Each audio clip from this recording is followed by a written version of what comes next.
Hi, and welcome to Electron Raceway. The purpose of this video is to provide a tour of the track. This is not meant to be a track building video. However, if you're inspired to build your own custom wood track, I will provide some useful information resources later on in this video. Before presenting a video tour of the track, I'd like to spend a few minutes discussing some important design criteria and then detail the final track specifications. If you're not interested in either topic, skip directly to the tour at about the 5-minute mark. Slot racing has been a hobby of mine since 1959. Over the decades, I've designed and constructed 5 tracks. With each build, I've learned something new. Look, I'm not great at working with my hands, but what I am good at is research, planning, budgeting, and execution. The key to completing any project successfully is to take your time and pay attention to detail. There are so many details to consider when designing a custom track, too many to mention. I'll summarize some of the important ones I used in building Electron Raceway. First, the track would be a 4-lane and used for 1/24 scale hard-body slot cars. The design would be what I would consider a driver's track, with short straights and relatively tight turns. The track would require a minimum number of marshals. I've included a bridge in the track design so that lane lengths would be equal. I wanted to provide ample lane spacing and gutter width to handle 1/24 scale slot cars. The track includes 1 bank turn, and I wanted to leave some space for scenery.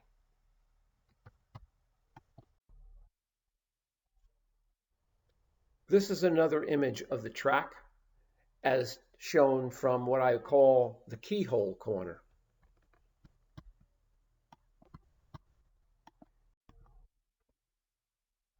This is a schematic of Electron Raceway that I developed using some software, which I'll describe later on in the video.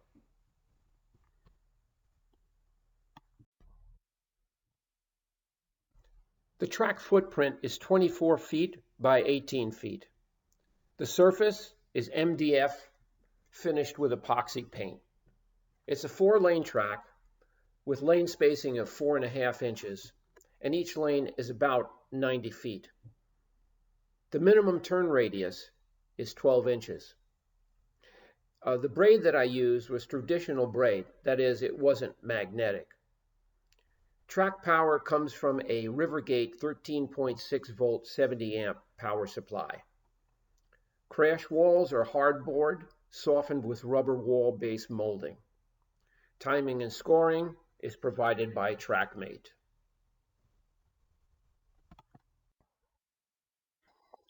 The start-finish line for the circuit is a few feet into the 12-foot-long pit straight. The final couple of feet of the pit straight are obscured by an overpass.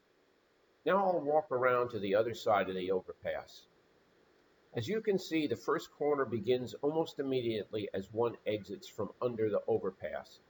Combination of the first and second corner is dubbed the fishhook, and it's tricky because the first part of that turn is a decreasing radius turn.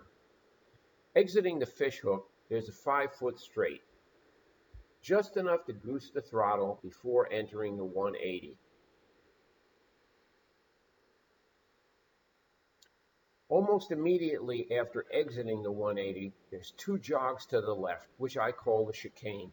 A small goose of the throttle is warranted between these 2 jogs, and then a moderate acceleration into the lead-on. Now I'll walk around the lead-on for a better view.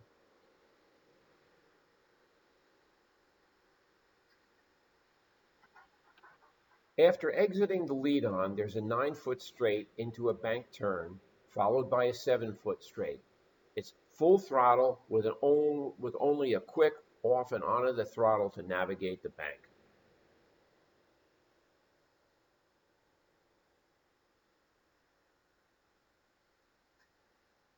At the end of the 7-foot straight, it's hard on the brakes for a jog to the right and then a bit more than a 180 turn. This section is dubbed the keyhole. Once the jog is navigated, one can accelerate through the keyhole and up to the 90. It's full on this short straight up to the 90, leading on to the pit straight and the start finish line. And that's the end of the tour.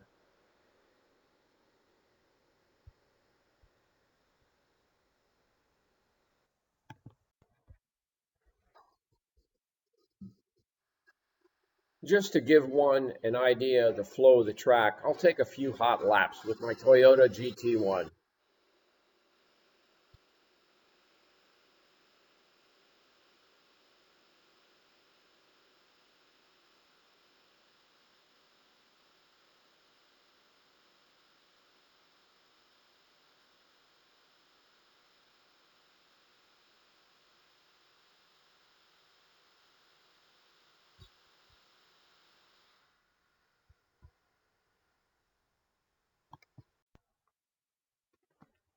Of course, you can create track designs using a simple compass, straight edge, and a ruler.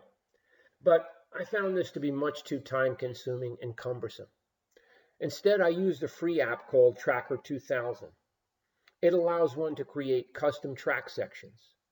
You can see that on the right of the screen. Straight sections can be any length and width. Curves can be any desired radius. Once all the custom sections are created, they can be selected and used in any order to design a custom track. It's very simple to save one design and then create a new one with some or all of the new features.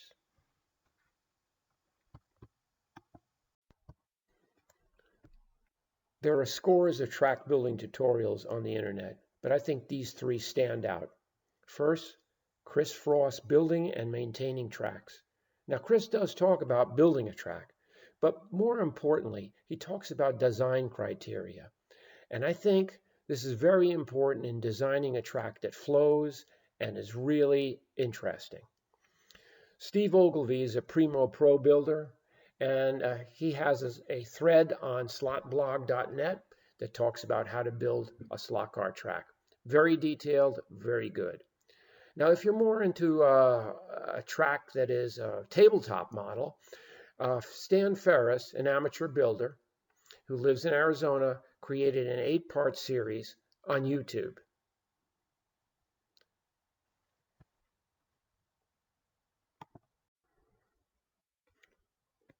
Well, folks, that ends the track tour.